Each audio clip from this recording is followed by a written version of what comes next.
Ça tourne ici. Ça tourne ici. Je suis revenue sur ton parcours, tu as été formé au chant, à la danse et au théâtre et finalement en 2013 tu as choisi l'humour. Tu as commencé un two-man show avec Tom Leb jusqu'à signer ton premier seul en scène Cocu. Tu joues ce spectacle dans la France entière depuis octobre 2021. Exactement, bravo, vous êtes bien informé. Et je regarde bien, le mec qui sait pas qui regarde un peu les caméras.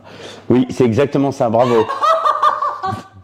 Quand je suis venue te voir à la fin du spectacle et que je t'ai parlé de cette interview en abordant l'angle gastronomie, tu m'as tout de suite dit « Ah oui, moi j'adore la bouffe !» Ça te vient d'où ce goût de la bonne bouffe ? Comme je suis un épicurien et pas un épipurien, j'adore ce mot épicurien. J'aime bien manger, boire du bon vin, donc voilà. Donc c'est pour ça que tu me dis je fais une interview sur la gastronomie. Le mec fait tout comme ça. Je fais une interview sur la gastronomie. Je dis putain mais c'est génial. Allons-y avec grand joie. Et alors pourquoi avoir choisi l'intermittent ? Le restaurant L'Intermittent à Boulogne-Billancourt, n'est-ce pas ? Il fait tout comme ça, ça me fait énormément rire. Pourquoi ? Parce que j'adore cet endroit. Le patron c'est un pote et quand j'avais des moments de galère, j'habitais juste à côté, je venais souvent là. Et ils ont été là pour moi et j'aime cet endroit, on mange bien, il y a du bon vin, donc c'est sympa. Et qu'est-ce que tu manges et avec qui à l'intermittent ? Oh tout, hein. Là on est sur du magret de canard, très bon magret de canard, très bon. Foie gras, ils sont très forts, tout ce qui est un peu sud-ouest, ils sont très bons ici. Avec des potes, avec mon frère qui fait le cadre aujourd'hui, on mange souvent ici parce qu'il habite aussi à côté. Et voilà, on se régale bien, mais c'est de la très bonne bouffe. Plus globalement, quelles occasions personnelles ou professionnelles t'amènent dans les bars et les restaurants ? Alors, étant donné que je suis en tournée dans toute la France et en Belgique, on a souvent à côté le restaurant des artistes, on appelle un peu ça. Et j'aime bien, après le spectacle, aller boire un coup, même avec des gens qui sont venus voir le spectacle, pour décompresser un peu. C'est un peu un truc un peu obligatoire. Je mange pas trop avant, plutôt après. Donc forcément, dans chaque ville, je dis mais où est-ce qu'il y a un endroit sympa où on peut aller boire un verre après le spectacle. Donc forcément j'en connais de plus en plus. Ouais. Et c'est toujours le même type de lieu ou tu changes parfois d'ambiance ou de... Ah non, on change d'ambiance, hein, attention. Moi il y avait un moment donné, je le fais plus trop parce que je fatigue, j'adorais aller dans la boîte de nuit de la ville, tu sais. Mais t'arrives boîte de nuit, bar, t'arrives où le sol colle. Et tu vois, t'es à jeun complet et tu vois la décadence de l'humain, les gens qui dansent, ça me fait énormément rire parce qu'il y a un lâcher-prise total dans ces moments-là. Ouais, d'accord. Et donc tu fais plus les boîtes de nuit ? Non, parce que après le lendemain je suis trop fatigué, je récupère moins vite, donc je fais pas. Puis j'ai un enfant, 3 ans, si tu veux, lui à 3h du matin il te réveille. Si tu rentres à 3h du matin qu'il te réveille, tu vois, on est en court-circuit là, on peut pas. Est-ce que tu fais des affaires à table ? Est-ce que tu rencontres des contacts professionnels dans les restaurants, les bars ? J'ai une histoire où un jour, c'était à l'intermittent d'ailleurs, où j'étais en train de manger avec mon frère, n'est-ce pas, qui est derrière. Le mec le dit à chaque fois. Et on était en train de manger et j'entends un mec parler à côté. Il dit ouais, alors Daroussin, tu me le fais venir là, Lanvin il vient à ce moment-là. Je dis mais c'est qui ce mec ? Et en fait c'était Jean Becker. Donc je lui demande, je dis vous êtes qui ? Il me dit Jean Becker. Je dis est-ce que vous êtes de la famille de Boris Becker, c'est le joueur de tennis. Donc là, le mec se marre, mais reparle avec la fille avec qui il était, et mon frère il tape, il dit mais tu rigoles, Jean Becker, les enfants du Marais et tout.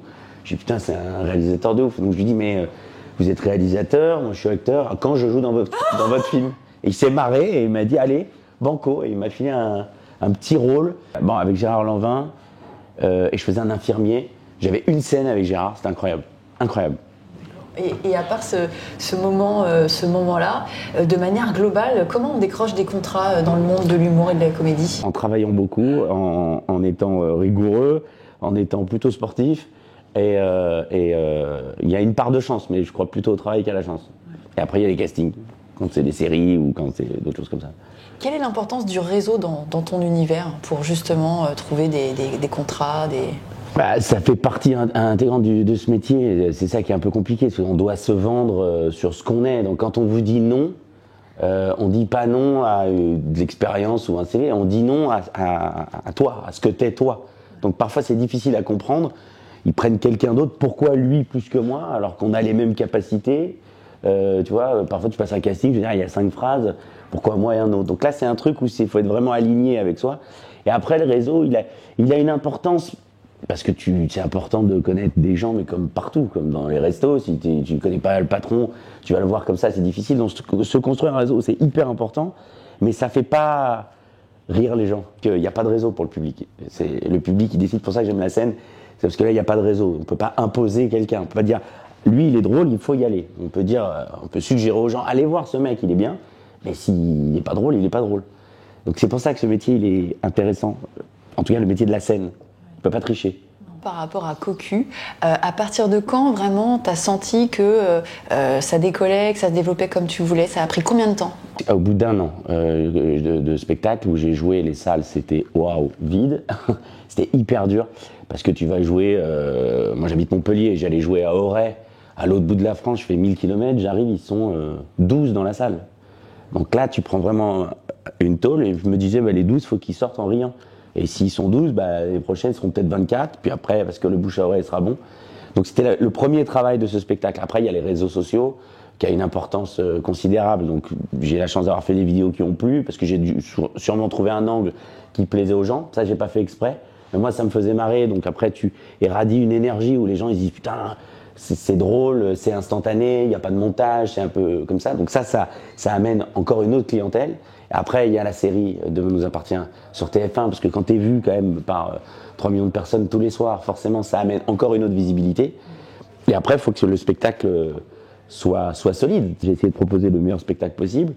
Donc tout ça, ça fait une espèce de mayonnaise qui, à un moment donné, les salles s'agrandissent, les gens viennent, et voilà. Mais c'est beaucoup de travail.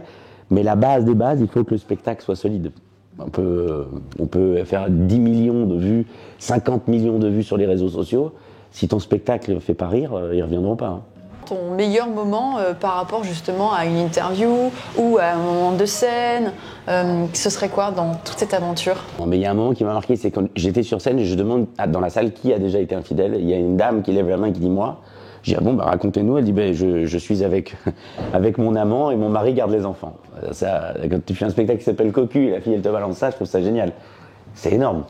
Donc elle était avec son amant et le mari garde des enfants. Monsieur le mari, on vous embrasse. Combien de temps tu penses jouer ce spectacle en fait? Comment tu vois les choses?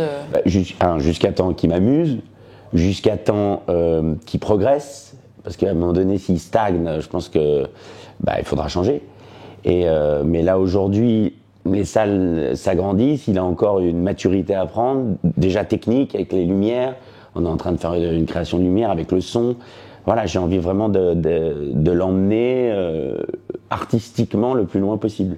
Et il a encore du travail, il a encore une maturité à prendre encore. La gastronomie est une compétence relationnelle. Découvrez mes ateliers d'initiation et de perfectionnement au repas professionnel. On n'a pas 2 fois l'occasion de faire une première bonne impression.